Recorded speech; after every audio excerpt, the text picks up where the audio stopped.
क्यों एसीपी साहब, रातों की नींद उड़ गई ना? अभी तो सिर्फ नींद उड़ी है।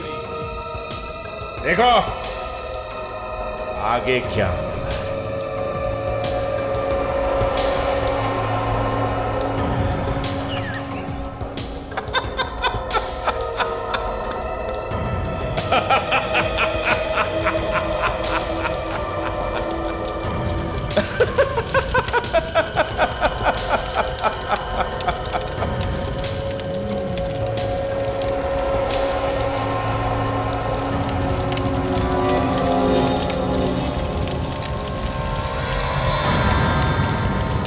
ये दोनों फॉरेंसिक डॉक्टर्स तो गए। अरे ये दोनों तो मच्छर हैं। सारी सीआईडी टीम को ही मार दूंगा। हाँ सुन, तेरी बराबर नजर है ना उस सीआईडी टीम के ऊपर? ठीक है, और अगर जरा सी भी लापरवाही की ना तो मातम के अलावा तेरे घर में कुछ नहीं हो, कुछ नहीं। और एक बात बता, ये सीआईडी वालों ने नया कौन सा केस हाथ में लिया? जरा पता करके मेरे को बताना एक बार। सोचता हूं कि एक बार जाके उनसे मिल लूं। बेचारे बहुत परेशान हैं।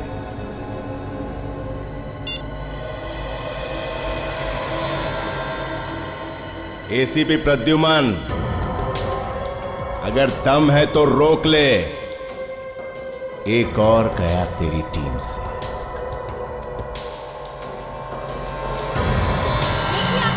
चलिए पीछे हटिए। मैं कहता हूँ पीछे हटिए। हम मीडिया वाले हैं, आप हमें नहीं रोक सकते। नहीं खुलेगा, आप लोग हटिए, पीछे हटिए। अरे गेट खोलिए, हमें अंदर आने दीजिए। देखिए आप लोगों के इस तरह से आप अपने साथ को नीचे भेजिए।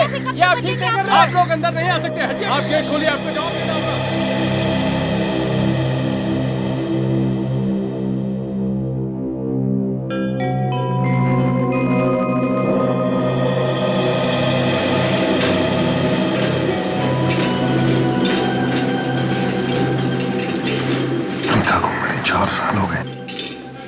दादाजी अभी तक उसे बुला नहीं पाए।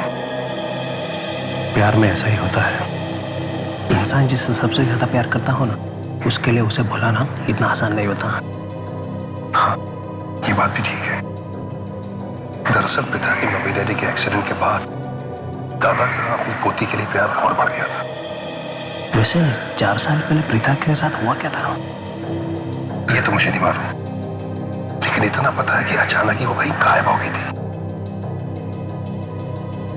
सुनो जी, क्या है इसमें? कहाँ ले जा रहे हो? ये दादाजी का पैकेट है। देखो दादाजी पहले से परेशान है, उनको दुखी करने की कोई जरूरत नहीं, मुझे तो मैं दे दूं। नहीं, दादाजी को गिफ्ट है, मैं उन्हीं को दूंगा। आने दो।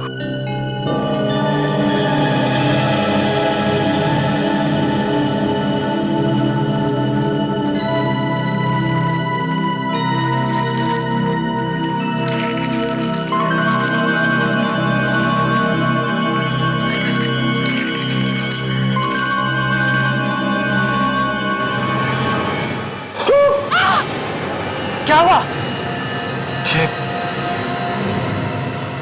प्रीता की उंगली? राजेश जी, आप ये कैसे कह सकते हैं कि ये कटी हुई उंगली आपकी पोती प्रीता की ही है? उसी की है साहब, बिल्कुल उसी की है। ये अंगूठी देख रहे हैं आप? उसकी माँ ने उसे दी थी, बहुत अच्छी लगती थी उसे ये अंगूठी। मगर अभी कुछ देर पहले तो आपने कहा कि प्रथा 4 साल पहले गायब हो गई थी, उसे किसी ने मार दिया था। कहा, जब बहुत तलाश करने के बाद भी पिता हमें नहीं मिली तो हमें लगने लगा कि किसी ने उसे मार दिया है, लेकिन आज ये उंगली अंगूठी देख के लगता है कि वो जिंदा है कहीं। लेकिन राजेश जी, ये कैसे हो सकता है? जो लड़की 4 साल पहले मर चुकी हो, उसकी कटी हुई उंगली आज कैसे आ सकती है? इस उंगली के साथ देखिए, ये एक चिट्ठी भी आई थी, इसे देखिए।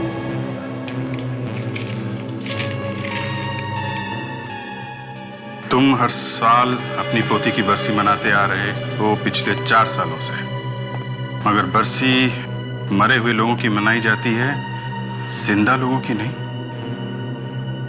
मुझे विश्वास है कि तुम यह अंगूठी देख के अंदाजा लगा सकते हो कि तुम्हारी पोती प्रथा अभी जिंदा है। 10 करोड़ रुपयों का इंतजाम करो अगर तुम उसे जिंदा वापस देखना चाहते हो तो। राजेश जी, अगर हम ये मान भी लें कि ये उंगली आपकी पोती प्रथा की है, मगर हम ये कैसे विश्वास करें कि वो जिंदा है? मेरा मन कहता है साहब, मेरा मन कहता है इसलिए कि 4 साल पहले भी हमें उसकी लाश वगैरह कुछ नहीं मिली थी। बस जब बहुत ढूंढने के बाद वो नहीं मिली तो हम सबने मान लिया कि किसी ने उसे मार दिया है। मान लिया? और आज 4 साल के बाद किसी ने कटी हुई उंगली और एक अंगूठी भेजी है और कहता है कि वो प्रथा की है। तो इतने दिन वो कहां था? पहले भी तो भेज सकता था वो, अगर उसे सिर्फ पैसे चाहिए थे तो। ये कोई चाल है। मगर किसकी चाल हो सकती है? ये आप लोग बताइए। आप लोगों की या उसके मम्मी डैडी की कोई दुश्मनी?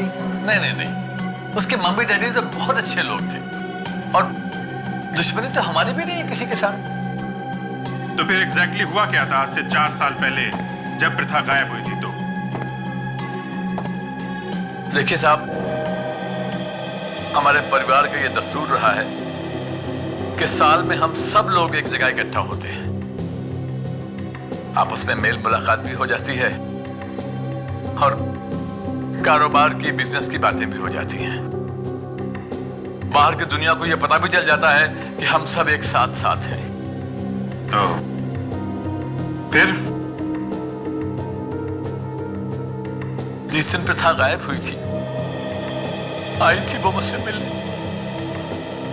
कह रही थी कि मुझे आपसे कुछ जरूरी बात करनी है। मैं एक मीटिंग में था, मैंने कहा कि मीटिंग के बाद बात करते हैं बेटा। तो मीटिंग के बाद मिले आप उससे? नहीं, बस आखिरी बार तभी देखा था उसे हमने। बहुत ढूंढा, बहुत तलाश किया, लेकिन वो ना हमें मिली ना कहीं पुलिस को। 4 साल के बाद आज उसकी कटी हुई उंगली और फिरौती का लेटर आया है। इस उंगली को फॉरेंसिक लैब में भिजवाते हैं।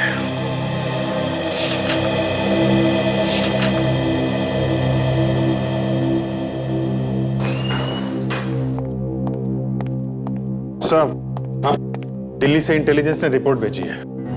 तारिक और सोनाली के बारे में? नहीं सर, उनके बारे में तो कुछ पता नहीं चला, मगर क्या? सर, इसमें लिखा है कि आपकी जान को खतरा है। मेरी जान को खतरा है? सर, स्पेसिफिक रिपोर्ट है सर, आपका नाम लिखा हुआ है। आपको मारने का प्लान बनाया गया है सर, और आपके साथ साथ सीआईडी को भी खत्म करने का इरादा उन लोगों का। सीआईडी को भी खत्म करने का इरादा है? सीआईडी कभी खत्म नहीं होगी अभिजीत। हम नहीं रहे तो क्या हुआ, कोई और ऑफिसर्स रहेंगे, मगर सीआईडी कभी खत्म नहीं होगी। वो बात ठीक है सर, पर आप खुलेआम मत खोलिए। तो क्या करूं? घर में छुप कर बैठूं? अगर हम घर में छुप कर बैठेंगे तो लोगों का क्या होगा? सर, मैं कह रहा हूं आप प्रोटेक्शन ले लीजिए सर। मैं 5-6 कमांडोज बुला देता हूं, आपके साथ रहेंगे वो। अच्छा 5-6 कमांडोज की सिक्योरिटी दोगे तुम मुझे? मेरी बारात निकालोगे और बाराती AK-47 लेकर घूमेंगे? तो एक काम करो, एक घोड़ा भी मंगवाओ, बिठाओ मुझे उस पर, तब जाके मेरी बारात पूरी हो जाएगी। इसमें यह भी लिखा है कि सीआईडी को खतरा है। तो क्या तुम सब लोग क्या अपने चारों तरफ कमांडोज लेकर घूमोगे? नहीं सर, वो बात नहीं है। तो फिर खतरा तो है ना सर? नहीं, कोई खतरा बतरा नहीं, मुझे कोई सिक्योरिटी की जरूरत नहीं है। और तुम लोग भी संभल कर रहना। ये लोग है कौन? वही लोग होंगे सर जिन्होंने डॉक्टर सोनाली और तारिका को गायब किया, जो लोग सीआईडी पे हमला करने वाले हैं। अरे मगर इसमें ये तो नहीं लिखा है ना कि कौन हमला करने वाला है, उनको तो हमको ही ढूंढना पड़ेगा। काम करो, पुरानी मुर्दों को जगाओ। मुर्दे? हाँ मुर्दे, कब्र में से निकालो उन्हें बाहर। सर अभी तक तो ना जाने कहां चले गए होंगे। कोई बात नहीं, उड़ती उड़ती खबर तो उनके कानों तक पहुंची होगी। मुर्दे मतलब पुराने खबरी, जिनसे काफी दिनों से हमने बात नहीं की है। प्रीता के बारे में क्या पता चला? सर पुरानी रिपोर्ट में लिखा हुआ है कि जिस दिन प्रीता गायब हुई थी उस दिन वो चिल्ड्रंस परेड देखने गई थी। परेड देखने के बाद जब वो वापस लौटी तो वो अपने दादाजी से मिलने गई, पर वो मिल नहीं सकी। तो क्या राजेश घर पर नहीं था? नहीं सर, राजेश जी एक मीटिंग में बिजी थे, वो उससे बाद में मिलने वाले थे। पर सर उसके बाद प्रीता गायब हो गई, किसी ने देखा नहीं उसके बाद। एक और बात पता चली है सर, राजेश जी के घर के सामने एक ब्रिज है। जिस दिन प्रीता गायब हुई थी वहां पे एक एक्सीडेंट हो गया था, तो पुलिस वालों ने वो सड़क बंद कर दी थी। अभिजीत, अगर सड़क बंद थी तो प्रीता को गायब कैसे किया होगा? चारों तरफ पुलिस होगी। वही मैं सोच रहा हूं सर, सड़क से तो ले नहीं जा सकते, लेकिन राजेश जी के घर के पीछे समंदर है और वहां पे बोट चलती है। तो कहीं ऐसा तो नहीं कि प्रीता को पानी के रास्ते से गायब किया हो सकता है सर। ये नक्शा है सर राजेश जी के घर का। ये वाला ब्रिज है सर, ये बंद हो गया था और यहाँ पे समंदर है, ये बोट उस तरफ ले जाने का। सर प्रीता की किडनैपिंग उसके घर के किसी आदमी ने की होगी। किडनैपिंग करने के बाद घर के आसपास से कहीं छुपा दिया होगा सर। सर प्रीता राजेश जी की सौतेली पोती थी, लेकिन हाँ उसे चाहते बहुत थे। हाँ मगर प्रीता को किडनैप किया कैसे?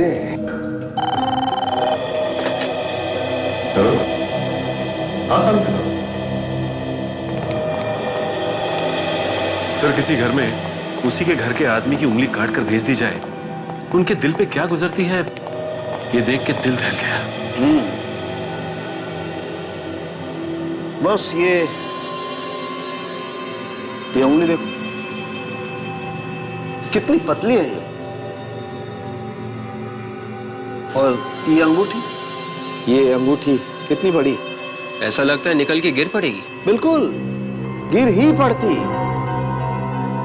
तो मुझे लगता है ये उंगली किसी बीमारी की वजह से तो पतली नहीं हो गई। हाँ सर, लेकिन परिवार वालों ने तो ऐसा कुछ नहीं बताया कि प्रीता को कोई बीमारी थी। फिर तो बॉस ये अंगूठी इस प्रीता की है ही नहीं। मतलब उंगली काटने के बाद ये अंगूठी पहनाई गई है? एग्जैक्टली, उंगली काटने के बाद ये अंगूठी पहनाई गई है। और जिस किसी ने भी इस उंगली को काटा है उसने कोई बहुत ही पुरानी नुकीले दांतों वाली चीज से इस उंगली को काटा है। मतलब कोई सॉ ब्लेड? एग्जैक्टली। ये देखो खाल और मांस भी टेढ़ा मेढ़ा कटा हुआ है। और हाँ, ये आरी के नुकीले दांत साफ साफ दिखाई दे रहे हैं। एक बात और, ये आरी किसी कोने में पड़ी होगी बहुत लंबे वक्त तक, और उस आरी पर जंग लगा हुआ था। कितना तड़पी होगी ये बेचारी। हाँ, एक और बड़ी अजीब बात पता चली है। ये यहां देखो, ये पीले पीले निशान देख रहे हैं आप लोग, ये टोबैको के, तंबाकू के। जब भी कोई अपनी उंगलियों में दबाकर सिगरेट पीता है तो ऐसे निशान आते हैं। मतलब ये लड़की सिगरेट पीती थी? बिल्कुल, ये लड़की सिगरेट पीती थी। तो ऐसा हो ही नहीं सकता कि ये सिगरेट पीती होगी। विवेक भाई, ये उंगली तो यही बताती है। पर मैंने इस उंगली पर से थोड़ी सी खाल लेके टेस्ट करके भी देखा है। लेकिन डॉक्टर साहब, आप जो चीजें इसके बारे में बता रहे हो वो तो उससे मैच नहीं करती। ये भी तो हो सकता है कि ये उंगली इसकी ना हो। बस बिना डीएनए टेस्ट किए कुछ भी नहीं कह सकते। हाँ, मगर डॉक्टर इस उंगली का डीएनए मैच करेंगे कैसे? प्रीता तो सौतेली बेटी थी और उसकी मम्मी डैडी की मौत हो चुकी है कार एक्सीडेंट में। बॉस, तुम लोग एक काम करो, प्रथा के घर पे जाओ, फिर से चेक करो उसका कमरा, एक एक चीज। शायद कोई चीज मिल जाए, शायद कोई ऐसी चीज जिससे, जैसे हेयर ब्रश। हेयर ब्रश में अगर कोई बाल फंसा हुआ मिल जाए, उस बाल का हम डीएनए टेस्ट करके देखेंगे और फिर इस उंगली के डीएनए से मैच करके देखेंगे। सचिन, अगर डीएनए मैच हो गया तो ये उंगली प्रथा की है, नहीं तो नहीं। ठीक है डॉक्टर, प्रीता का कमरा चेक करते हैं। सर, यह है प्रीता का कमरा। जो भी चीज उसने जहां पर भी रखी थी हमने वहीं पर रख दी है। इस कमरे की साफ सफाई तो होती होगी ना? जी सर, साफ सफाई तो हमेशा होती है, पर जो भी चीज जहाँ से भी उठाते हैं हम वापस वहीं पर रख देते हैं। एक्चुअली सर, चित्रा जितना इस कमरे के बारे में जानती है और कोई नहीं जानता। यही करती है देखभाल इस कमरे का। कमरे में से कोई भी सामान बाहर तो नहीं गया? जी नहीं सर, एक्चुअली दादाजी का ऐसा सोचना था कि प्रीथा कभी ना कभी तो वापस आ जाएगी। दादाजी तो किसी को इस कमरे में आने नहीं देते। वो तो आप लोग हैं जिन्होंने हाँ के। हमें इस कमरे की तलाशी लेनी है।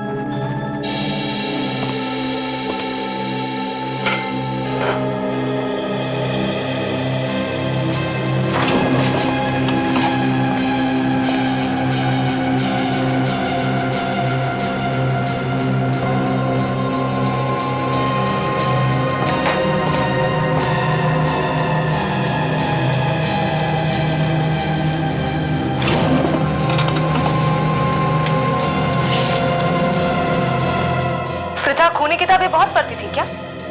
जी नहीं, उसे तो ऐसी किताबों से कोई मतलब ही नहीं था। वो तो काफी हंसी मजाक करने वाली लड़की थी। तो फिर ये खून खराबे वाली किताबें क्या कर रही है उसके कमरे में? खूनी किताबें? कहीं इसलिए तो नहीं वो इतनी बदली बदली लग रही थी? क्या मतलब है आपका? मतलब गायब होने से कुछ दिन पहले उसका बर्ताव कुछ बदल गया था। इतनी खुश रहने वाली लड़की अचानक ही चुप चुप रहने लगी थी। सर, यहाँ पर ना ही कोई हेयर ब्रश है और ना ही कोई कंघी। पर ब्रश तो यहीं पर था। तो कहाँ गया ब्रश? सर, डायरी मिली है, लगता है प्रथा की है।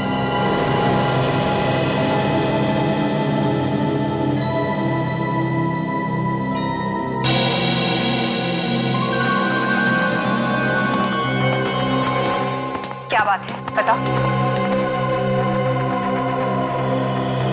देखो, डरो मत, तुम्हें कुछ भी नहीं होगा। बताओ क्या बात है। किसी को पता नहीं चलना चाहिए और दादाजी को भी नहीं पता चलेगा। बोलो। जिस दिन से प्रीथा गायब हुई है मुझे तो फाल्गुन पे शक है। मुझे लगता है कि फाल्गुन ही प्रीथा को गायब किया है। ये फाल्गुन कौन है? अन्नपूर्णा का भाई। और ये अन्नपूर्णा कौन है? प्रीथा की दोस्त। पर तुम्हें ऐसा क्यों लगता है कि फाल्गुन ने गायब किया प्रथा को? एक नंबर का छटा हुआ गुंडा है वो, कई बार जेल भी जा चुका है। हमेशा प्रीथा के पीछे पड़ा रहता था वो। क्या कहता था वो प्रीथा से? उसके सामने तो हमेशा हीरो बनने की कोशिश करता था वो। लोगों से लड़ाई झगड़ा करना उसके लिए तो आम बात थी। प्रीथा को ये सब पसंद नहीं आता था और मुझे तो वो कभी पसंद नहीं आया। हेलो। और क्या क्या कहा उसने प्रीथा को? वो शादी करना चाहता था उससे। क्या? क्या बात है काजल? सब ठीक तो है ना? तुम्हारा चेहरा क्यों उतर गया? कुछ है विवेक, मैं बाद में बताऊंगी। मुझे अभी के अभी घर जाना पड़ेगा। सर से कह दोगे कि मैं घर चली गई हूँ, मैं जल्दी लौट आऊंगी। ठीक है, अपना ख्याल रखना। ये क्या है? सब पेज पे जो फोन नंबर्स लिखे हैं उनके सामने नाम लिखा हुआ है, मगर ये आखिरी जो पेज है इस पे 6 फोन नंबर्स लिखे हैं, उनके सामने किसी का भी नाम नहीं है। मतलब ये फोन नंबर्स नहीं है, ये कोई और ही नंबर है, ये कोई और ही चक्कर है। अरे दरवाजा खुला कैसे? अनुज! अनुज! अनुज कहाँ हो तुम? बाहर आओ। अनुज बताओ कहाँ चोट लगी तुम्हें? अनुज अगर मजाक कर रहे हो ना तो बहुत बुरा होगा, कह देती हूँ। बाहर आओ अनुज। अनुज!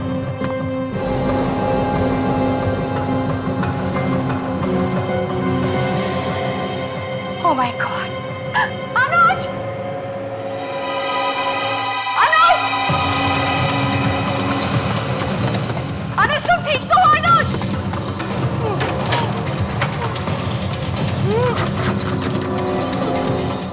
अनुज!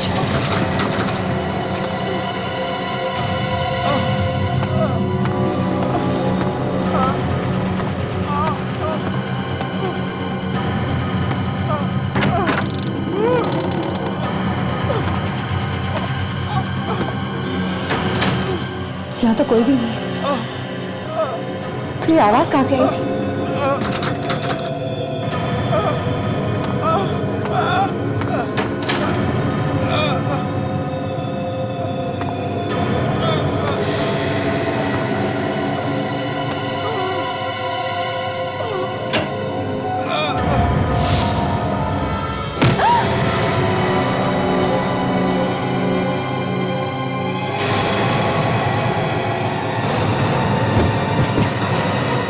सर, प्रीता के घर से हमें जो डायरी मिली है, इसके पहले पेज पे सर उसने एग्जाम के डेट्स के बारे में लिखा है सर, और दूसरे पेज में दोस्तों से जो मुलाकात हुई थी उसके बारे में उसने लिखा है। और बाद में सर ये सब फोन नंबर्स हैं, ये सारे फोन नंबर्स उसके दोस्तों के सर। पर ये आखिरी में जो 6 नंबर्स है सर, इसके बारे में कुछ पता नहीं चल रहा है। मतलब सर इन नंबर से अभी तक सिर्फ इतना पता चला है कि जो नंबर 53 से शुरू हो रहे हैं वो हनुमत नगर एरिया के हैं, और जो 63 से शुरू हो रहे हैं वो भिंडनगर एरिया के हैं सर। और सर इन नंबर्स के सामने जो कोड्स लिखे गए हैं RI, RL और RJ, वो शायद किसी के नाम के पहले 2 अक्षर। तो तुमने टेलीफोन लगा के देखा? हाँ सर, इनमें से कोई भी प्रीता को नहीं जानता। इनमें से कोई भी प्रीता को नहीं जानता? तो फिर ये टेलीफोन नंबर्स प्रीता के डायरी में आए कैसे? तो एक काम करो, तुम इन टेलीफोन नंबर्स के पीछे लगी रहो, पता लगाओ ये किसके नंबर्स हैं। हमारा खूनी इन्हीं नंबर्स में छुपा है।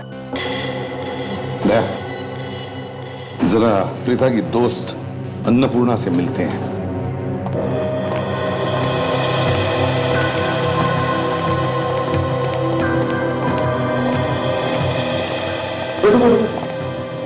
अन्नपूर्णा जी सर। सुना है तुम्हारा भाई प्रीता को तकलीफ देता था? ये सब झूठ है सर। कोई बिना बात के मेरे भाई को बदनाम करने की कोशिश कर रहा है। वो तो जेल भी गया था ना? मगर उसके बाद वो छूट गया था, जब सबको सच्चाई पता लगी तब।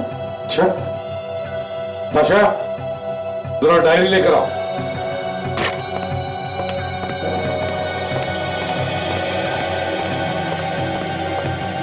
सर इसे देखिए, इनमें से किसी नंबर को पहचानती हैं आप? नहीं सर। प्रीता को आखिरी बार कब देखा था तुमने? सर उसी दिन जिस दिन प्रथा गायब हुई थी। उसी दिन? जी सर, हम दोनों चिल्ड्रंस डे की परेड में गए थे। और कब तक के साथ में? यही कोई 1:30-2 बजे तक। और कोई था तुम्हारे साथ? नहीं सर, सिर्फ हम दोनों थे। इनफैक्ट उस दिन हम दोनों ने बहुत सारे फोटोज भी क्लिक किए थे। तो क्या हम वो फोटोग्राफ देख सकते हैं? जी सर, मेरे घर पे है। काजल का वैसे? क्या सर? काजल कह रही कि उसके भाई को चोट लगी है और वो उसे हॉस्पिटल लेके जा रही है। मगर दया, काजल ने SMS क्यों भेजा? टेलीफोन क्यों नहीं किया? मुझे तो कुछ गड़बड़ लग रही है दया, कुछ तो गड़बड़ है।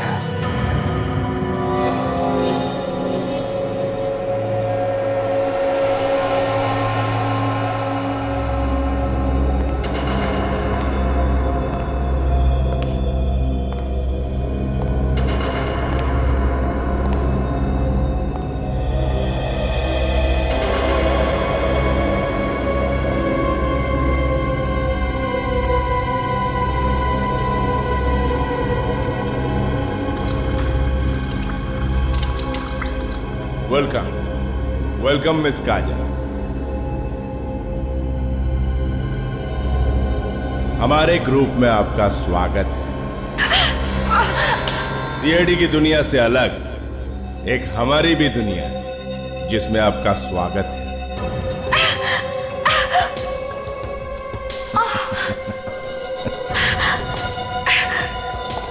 घबराओ नहीं, हल्की सी चोट, जल्दी ठीक हो जाए।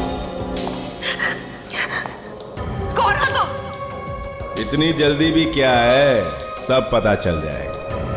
पहले तुम सब इकट्ठा तो हो जाओ, फिर आराम से सब कुछ बता दो। मुझे किडनैप करने के लिए मेरे भाई का सहारा लिया? तुम सीआईडी वाले इतने बेवकूफ हो सकते हो, ये मुझे अब पता चला। दोनों की दोनों डॉक्टर्स किडनैप हो चुकी हैं, उसके बावजूद तुम मेरे जाल में फंस गई। हाँ? क्या किया? क्या के साथ? वही जो अब तुम्हारे साथ होने जा रहा है। ये क्या पागलपन है? पागलपन तो अब शुरू होगा। पागलपन तूने देखा ही कहां है? पागलपन तो अब तुझे दिखाना है।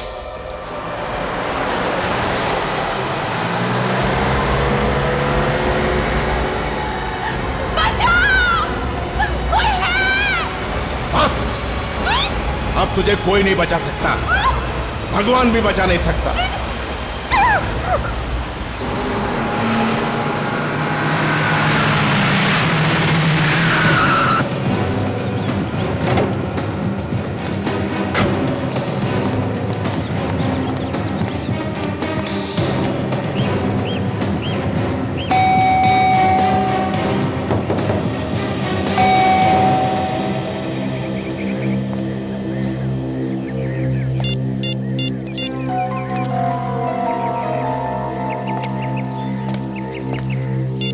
कमाल है, एक सीआईडी ऑफिसर का मोबाइल और स्विच ऑफ। पहले तो कभी ऐसा नहीं हुआ।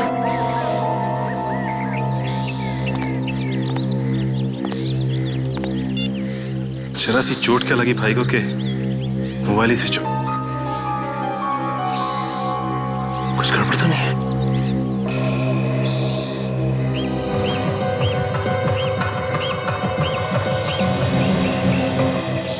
फर्श पे पानी।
किसने किया ये सब तुम्हारे साथ? एक आदमी। कौन था वो आदमी? बास में आ रहा था। बास। और काजल कहाँ है?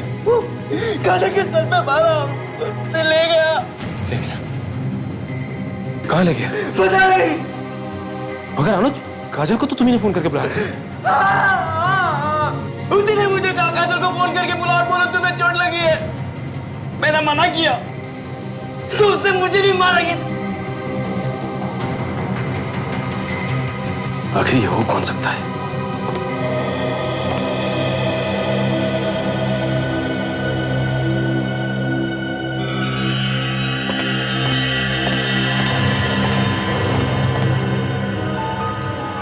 S+D HD, ये क्या हो सकता है?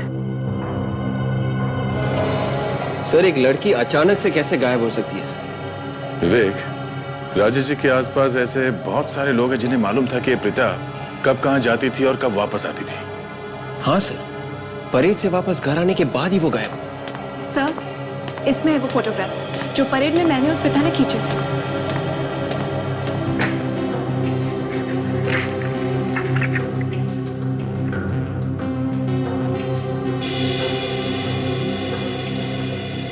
सर, उन दिनों प्रथा काफी उदास रहने लगी थी। तो आपने पूछा नहीं कि क्यों उदास थी वो? पूछा था, कहने लगी कि ऐसा कुछ नहीं।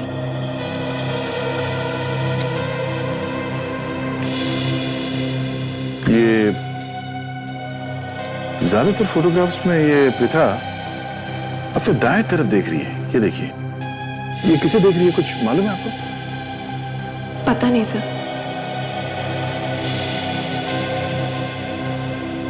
अच्छा, इन फोटोग्राफ्स के अलावा कोई और फोटोग्राफ्स हैं उस दिन के? नहीं सर, सिर्फ ये फोटोग्राफ्स हैं।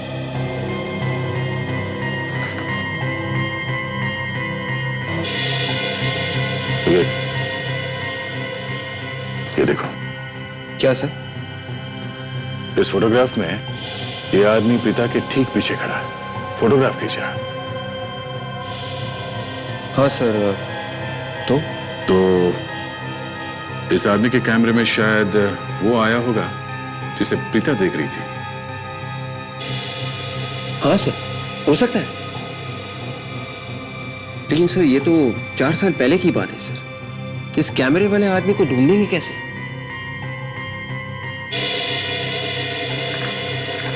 एक मिनट, ये फोटो देखिए सर। इस फोटो में ये कैमरे वाला आदमी गाड़ी में बैठ रहा है। गाड़ी का नंबर कुछ ठीक से दिखाई नहीं दे रहा। इस औरत ने ढक दिया है नंबर को। और ये गाड़ी के कांच पे कुछ एक स्टिकर जैसा कुछ लगा हुआ है। जरा मैग्नीफाइंग ग्लास देना। Yes sir. लीजिए सर।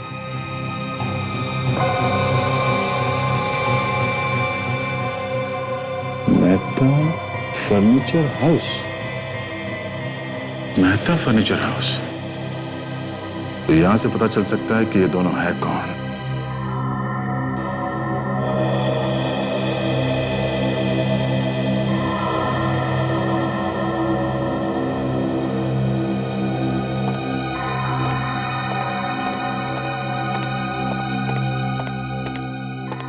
ताशा, यस सर। क्या हुआ? तुम्हारे नंबर्स बोलते हैं या नहीं? सर अब तक तो चुप है। अरे चुप कैसे? मुंह खुलवाओ उनका। सर कोशिश कर रही हूँ। देखो ताशा, वो नंबर्स कोई टेलीफोन नंबर्स हो सकते हैं, गाड़ी का नंबर हो सकता है, या फिर किसी शहर, गांव या घर का पिन कोड भी हो सकता है। वो सब ठीक हो। सर ये सब तो मैं कर चुकी हूँ। अच्छा।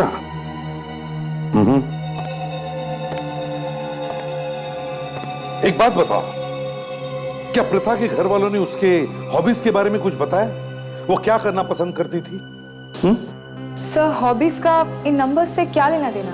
ताशा, हॉबीज का नंबर्स के साथ लेना देना है। पता चलेगा तुम्हें, पहले बताओ तो सही। प्रथा के घर वाले बोल रहे थे कि प्रथा को म्यूजिक, डांस और किताबें बहुत पसंद है। किताबें? मैंने कहा ना ताशा, पुराने क्लासिक्स के पेज नंबर्स के साथ साथ उनके पैराग्राफ के भी नंबर्स आते हैं। तो ये नंबर्स तुम अपने कंप्यूटर में फीड करो, किताबों में देखो, देखो क्या निकलता है।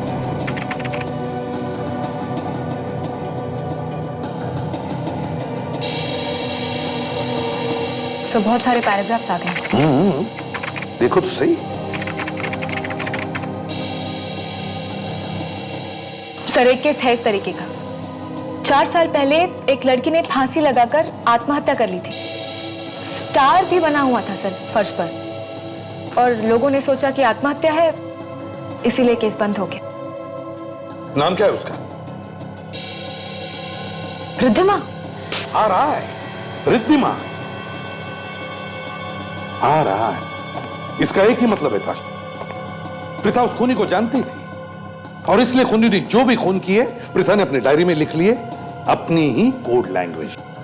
और खूनी को मालूम था कि प्रथा इस बारे में जानती है, और उसने प्रथा को मना किया होगा उसके बारे में बताने के लिए। और उस दिन वो अपने दादाजी के पास उस खूनी के बारे में ही बताने गई थी। और इससे पहले कि वो अपने दादाजी को बताती, खूनी ने उसे किडनैप कर दिया। ताशा, ये बाकी के 5 नंबर्स भी खून ही है, खून जो इसी आदमी ने किए हैं। मगर है कौन ये?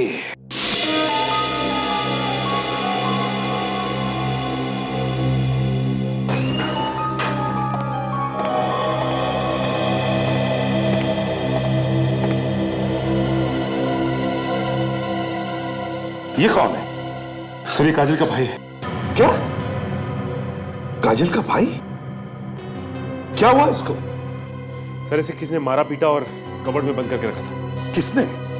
पता नहीं सर। मगर काजल कहाँ है? बड़ी काजल को किसी ने किडनैप कर लिया है। क्या? हाँ सर, जिस आदमी ने इसे भाग के रखा था ना सर, वही काजल को भी लेके गया है। Damn it! ये हो क्या रहा है? सर, वो आदमी काजल के घर में घुसा, इसे मारा पीटा और उसके बाद इसी से काजल को फोन भी करवाया। कोई सबूत मिला? हाँ सर। सर, काजल जाने से पहले हमारे लिए कुछ लिख के गई है सर।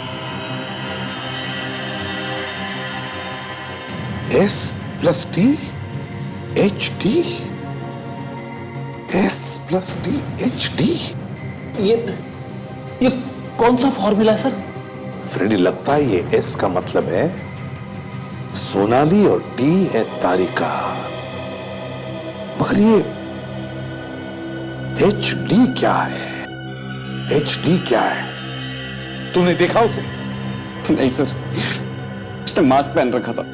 इसे हॉस्पिटल ले जाओ जल्दी। अरे, फर्नीचर शोरूम के बारे में क्या पता चला? सर, वो दुकान तो बहुत दिनों पहले ही बंद हो गई थी। तो उसका मालिक कौन था? सर, फर्नीचर शॉप के मालिक का पता चल गया। गुड, तो फिर उसे ये फोटो दिखाओ, देखो पहचानता है क्या? क्या सर? हाँ सर, ये लड़का कौन था? काजल का भाई। दया, काजल भी किडनैप हो गई। हाँ।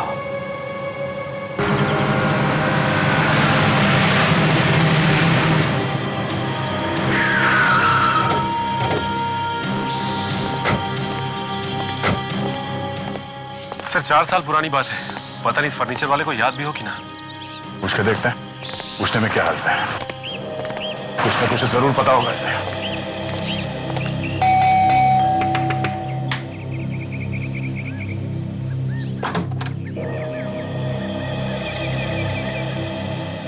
माफ करना भाई, मैंने पहचाना नहीं आपको। वो क्या है कि नजर पे असर पड़ गया है, कभी कभी तो दिखाई नहीं पड़ता। कुछ सवाल पूछने थे, हम लोग सीआईडी से हैं। सीआईडी? जी। आइए जी, बोलिए, क्या मदद कर सकता हूं मैं आपकी? ये फोटो ध्यान से देखिए और ये बताइए कि ये कौन है जिसके हाथ में कैमरा है? ये तो मेरा बेटा है सौरभ, और ये मेरी बहू है। क्या हम सौरभ से मिल सकते हैं? माफ कीजिए, आप लोग उनसे नहीं मिल सकते क्योंकि मेरे पति अब इस दुनिया में नहीं रहे। I am sorry. ये 4 साल पुरानी फोटो है, इसके बारे में कुछ बता सकती हैं आप? जी, उस वक्त हमारी नई नई शादी हुई थी और हम लोग चिल्ड्रंस डे पर परेड देखने गए थे। उस दिन की और भी फोटोज हैं आपके पास? जी, मैं लेकर आती हूँ।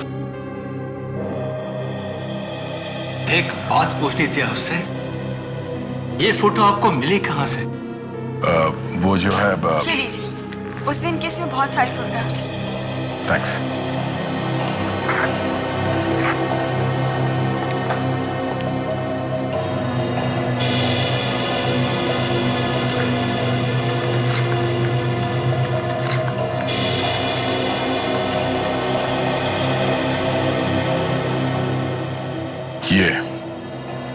ये है वो आदमी जिसकी हमें तलाश थी, मगर इस फोटो में भी इसका चेहरा कुछ साफ दिखाई नहीं दे रहा है।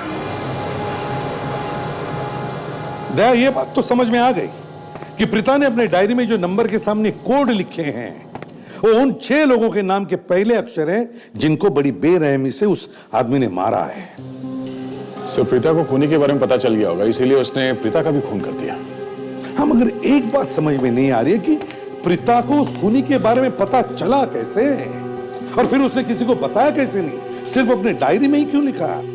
ये देखिए सर, जैकेट ने अपना रंग दिखा दिया है। R&C, मतलब राजेश एंड कंपनी का लोगो है ये। सर, इन 5 खून और मिस्टर राजेश की कंपनी का कुछ ना कुछ आपस में कनेक्शन जरूर है। वो कैसे? सर, जहां जहां पे मिस्टर राजेश ने अपने नए ऑफिस खोले वहां पे ये खून हुए, और वो भी जिस दिन कंपनी खुली उस दिन। ओह, अच्छा, है कौन वो? जो ऑफिस के इनॉग्रेशन के दिन वहां पर था। सर इसका हमने पता लगा लिया है। कौन है वो? मयंक और अक्षय। मयंक और अक्षय?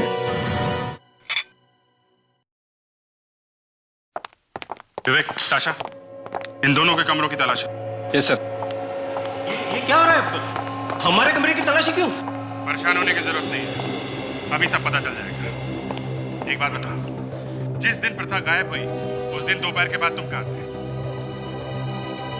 क्या हुआ? याद नहीं आ रहा? कोई बात नहीं, आराम से याद करके बताओ।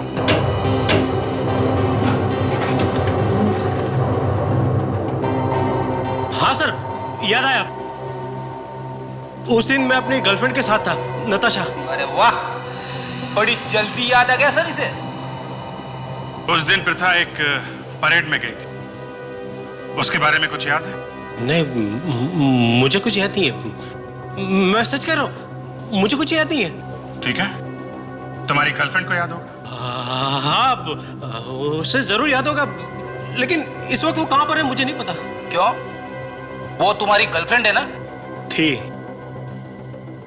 दरअसल उसके साथ मेरे संबंध उसी दिन टूट गए थे और तब से मैं उसे मिला ही नहीं हूं। बड़ी अजीब बात है। कोई बात नहीं।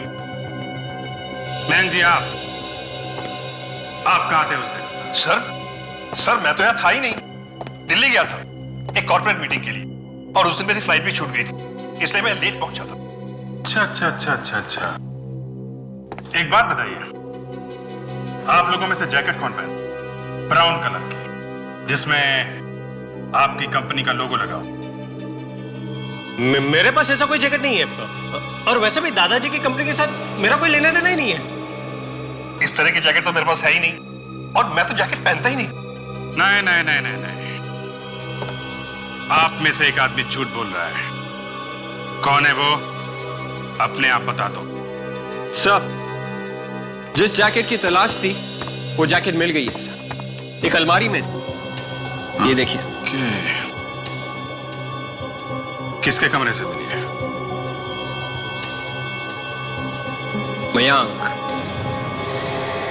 मिस्टर मयंक, तुम तो कह रहे थे कि तुम जैकेट पहनते ही नहीं हो, तो फिर ये जैकेट तुम्हारे पास कहां से आई? मुझे नहीं मालूम, मैं सच कह रहा हूं। तुम्हारे कमरे में, तुम्हारी अलमारी में ये जैकेट मिली है, और तुम कहते हो कि तुम्हें कुछ नहीं मालूम। तो इससे क्या साबित हो जाता है? मेरे अलमारी में से जैकेट मिलने से क्या यह साबित हो जाता है कि खून मैंने किया? जिस दिन प्रथा गायब हुई थी उस दिन तुम्हारी कंपनी ने एक नई ब्रांच खोली। तो उस उद्घाटन समारोह में तुम भी थे, और तुमने यही वाली जैकेट पहनी थी। बस गोली मार दूंगा मैं इनको। बहुत हो गया, बड़े दिनों से मैं तुम लोगों का नाटक देख रहा हूं। देखो, होश में आओ, गोली चल जाएगी। तो तू है वो जिसने मेरे फूल सी बच्ची को बेदर्दी से कत्ल किया है। अरे तुझे जरा भी दया नहीं आई उस पर? ऑफिसर, इसे मत छोड़ना, कड़ी से कड़ी सजा देना इसे। सजा तो इसे जरूर मिलेगी। मैंने कभी सपने में भी नहीं सोचा था कि तू ऐसा कर सकता है। देखो, तुमने जब प्रथा को मार दिया था तो फिर उसकी उंगली तुमने क्यों भेजी अभी? ये सब मैंने पैसों के लिए किया है। पैसे नहीं थे मेरे पास, और मुझे ड्रग्स चाहिए थे। ड्रग्स के लिए मैंने पैसे लिए।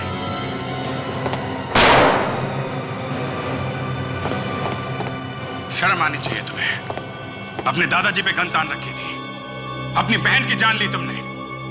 मैं खूनी नहीं हूं सर, यकीन कीजिए मैं खूनी नहीं हूं। इन्होंने मुझे खूनी बनाया, इन्होंने। हाँ, क्या बताऊं सर, इतनी जिम्मेदारियां डाल दी मुझ पर कि मुझसे संभाला नहीं गया। मुझे टेंशन होने लगा, और उस टेंशन के चलते मैं ड्रग्स लेने लगा, और नशे में आकर मेरे हाथों से एक के बाद एक खून होने लगे। इस बात का प्रथा को पता चल गया। उसने सबने बताने की धमकी दी मुझे। मैंने उसे बहुत मना किया, लेकिन उसने मेरी एक न सुनी। और जब वो नहीं मानी तो तुमने खून कर दिया उसका।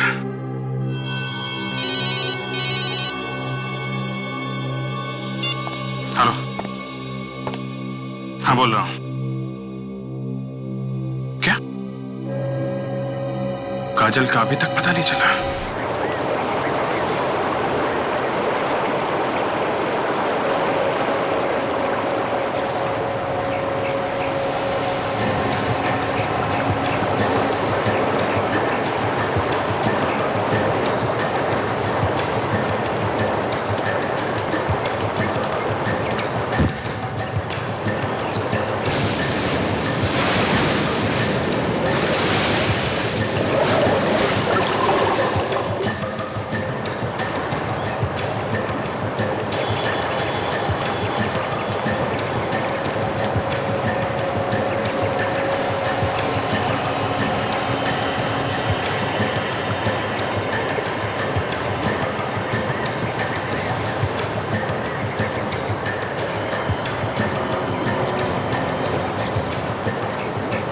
दादा दादा दादा दादा क्या हुआ है? कुछ लगा दादा, ये देखो इधर क्या है। तुझसे बोला ना अपने काम से काम रखने का, फालतू चीजों में ध्यान नहीं देने का। दादा मैं तो सिर्फ पूछ रहा था, आप तो खाली फुकट भड़क रहे दादा। अरे नहीं बेटा, ये खजाना है, खजाना, समझा? तेरी समझ में नहीं आएगा। चल जा काम करो, जा चल चल चल जल्दी जल्दी जा।